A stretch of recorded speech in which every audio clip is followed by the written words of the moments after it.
Bangladesh Awami League, the country's oldest political party, is set to stage its 20th National Council in a festive mood from tomorrow.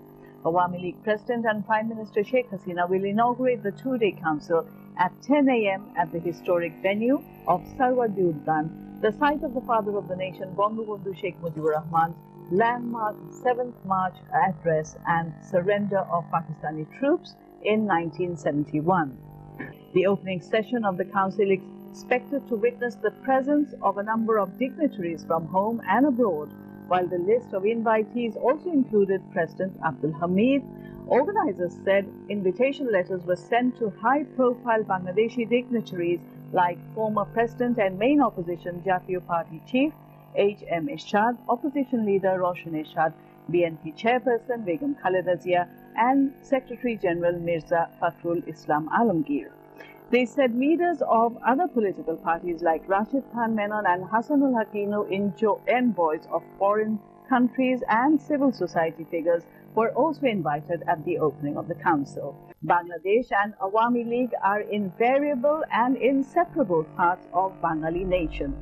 The history of Awami League means the story of struggle and glory of the Bengalis. It's the torchbearer of the glorious history and heritage of all democratic movements of this soil.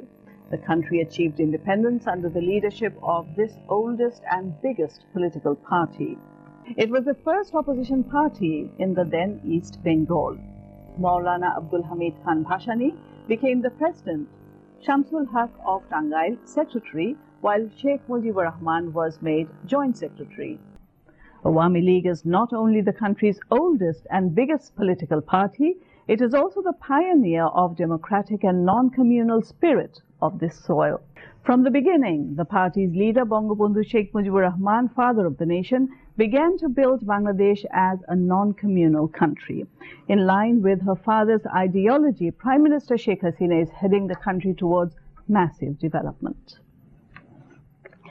As per the electoral pledge, Awami League government has been working relentlessly to build a poverty and hunger-free, advanced and ICT-based prosperous Bangladesh and thus turn the country into a middle-income one by 2021. Prime Minister Sheikh Hasina and visiting Vice Minister of International Department of CPC Central Committee, Zheng Xiaosong, put emphasis on the implementation of the agreements signed during the recent visit of the Chinese President Xi Jinping in Bangladesh. Both the leaders agreed on the matter, while Special Envoy of the Chinese President Zheng Xiaosong with his delegation paid a courtesy call on the Prime Minister at her official residence, Ganobhavan, today. Zheng Xiaosong highly praised the dynamic and visionary leadership of the Prime Minister, saying Bangladesh is witnessing massive economic and socio-development and is moving in a faster pace towards progress. He particularly mentioned that over 7% GDP, which Bangladesh achieved in the last fiscal, is just remarkable. Prime Minister Sheikh Hasina reiterated her firm stance not to allow any terrorist group to use the soil of Bangladesh for striking in another neighboring country. She expressed her stance while Indian Congress Party leader Ghulam Nabi Azad, along with his delegation, who are in Dhaka to attend the 20th National Council of Awami League, paid a courtesy call on her at her official residence in Ganobhavan. Briefly elaborating the bonding of the two neighboring countries, the Congress leader said that both Bangladesh and India share common history.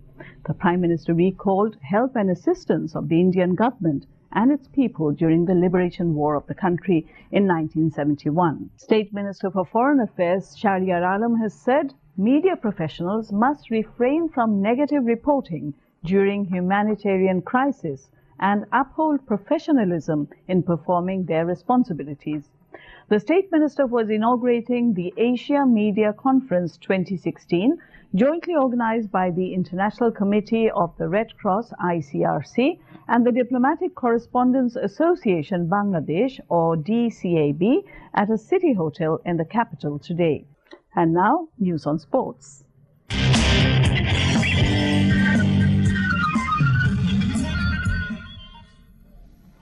Bangladesh are trailing by 72 runs against England in the first innings at the end of the second day in Chittagong Test. The Tigers scored 221 runs for 5 wickets at the end of the day. Shakib Al Hasan was on the crease with 31 runs, while Shafiul Islam was on 0 runs. And before we end the bulletin, the headlines once again. Party of Glorious History, Awami League's 20th National Council begins tomorrow.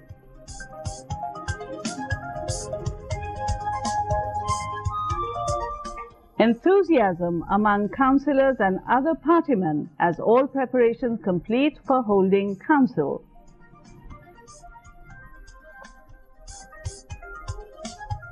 Jashua President and Information Minister stresses shunning militants and creating legal structure for their trials. Construction of Bangabandhu first satellite of Bangladesh halfway through, launching on 16 December next year, informed State Minister for Telecommunication. IS attack in Iraq's Kirkuk claims at least 19 lives.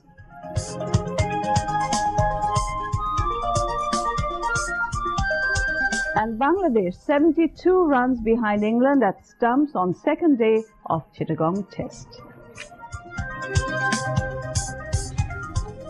That's all from the newsroom for the moment. Thank you for staying with us, and we invite you to watch our 11:30 news. Until then, Khuda Hafiz. Khuda Hafiz.